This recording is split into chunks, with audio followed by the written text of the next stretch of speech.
I'm Chris Goward, I'm 75 years old. I've been living here in Hatfield for 15 years. I met Mary 15 years ago. We met through music. We take a great deal of delight in the house and the garden and the family, and we love to go walking. My name's Mary. My main hobby is playing music, and that's how I met Chris, my husband, who plays the clarinet. We met through playing chamber music together. He has a condition called ITP, which means he's immune to his own platelets, so he bleeds a lot. In the middle of March, he was bleeding a lot, especially in his mouth, and blood blisters everywhere. It was really horrible. And I saw a paper that said coronavirus exacerbated this condition. So we phoned 111 and he was admitted to AMU in Lister Hospital. But he then came home and deteriorated very rapidly. I was discovered that I had positive virus, so I went in then for the second time on the basis that I had the coronavirus. I was told to go to a certain door at the hospital.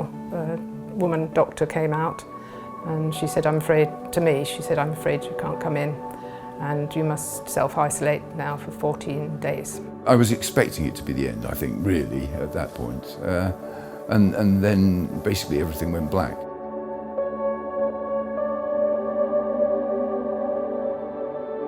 The doctor phoned me up when I got back home from taking him to the hospital and said they were going to have to intubate him, ventilate him and sedate him, and arranged for him to phone me, or for us to have a conversation.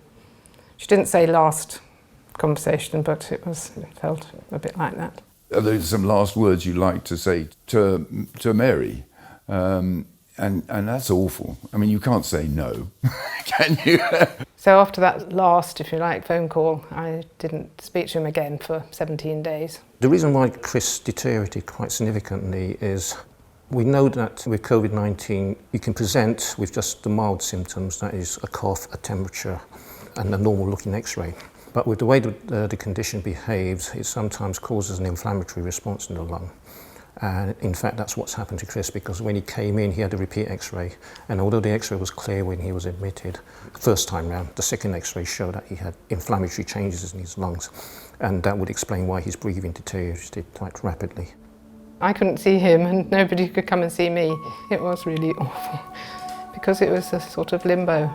He wasn't dead, he wasn't alive. I didn't know how he was doing. When the doctor phoned, she said, you can phone to see how he is in the morning and the evening, but we'll only phone you if Chris deteriorates. And that was awful to hear, because they had my mobile phone number, so other people have that. And when it rang, it just... For the first week, I think they mostly said he was critical but stable. They seemed to have time for me and told me what I needed to know. I did feel they were giving me emotional support as well as facts. I remember a doctor phoning me when I was walking the dog in the park one day, and I just said no instead of hello, because I knew it was the Lister. And it was the first time they'd phoned me since they'd said, we'll only phone you if he deteriorates. But it was a doctor who said, I just need to tell you that if his heart stops, we won't do CPR. It then got better and better. From the second time they reduced the sedation or stopped it, they talked about fitting him with a tracheostomy rather than the intubation for ventilation, and that they would reduce the oxygen he was being given. His own breathing had to provide the oxygen. The good days, I remember, were one day the nurse said he'd drunk some water and smiled. That made me cry, actually. Once I got accustomed to the fact I was in the Lister Hospital and, you know, I had recovered from this virus and I'd been 17 days unconscious, once I sort of accepted that, we were able to have sort of jokey conversations, which were very motivating. They monitor your oxygen levels in your blood all the time. So they come around and take your oxygen level, and this will be a really critical moment, you know. We can't let you out because your oxygen level's too low. So they measure it and it was too low, and you say, wait. Exercise, whatever, yeah. And that actually pushes it up a bit.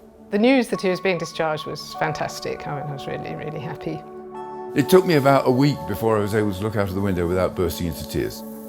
I am quite a driven kind of person. So I kind of set myself targets. The physios came around the day after I got home. So I had targets for walking 5 miles, cycling 10 miles, climbing up the stairs, playing the clarinet, of course, half an hour playing the clarinet with Mary sometimes. I'm 90% back to where I was, and I will be 100% back where I was in a month, Whenever I look out the window and there is this world, I'm just amazed and grateful. What have I done to deserve this? I haven't done anything to deserve this, There are all these people who died and shouldn't have, and there's me who clearly should have died and didn't. So I need to make it count in some way. I need to do good things with it because, it's a present from someone, somewhere. You just can't thank the staff enough, actually, particularly the CCU staff, because they just did everything for him and they were good to me. They knew what I was going through and they didn't know him. He was just lying there attached to machines, but they did everything for him that they could. And it worked. There's nothing I can do except just say thank you. What you do is amazing, just absolutely amazing. And I shall remember it always. Thank you isn't enough. Words aren't enough, money is not enough. Really, it's just, they're incredible. Thank you.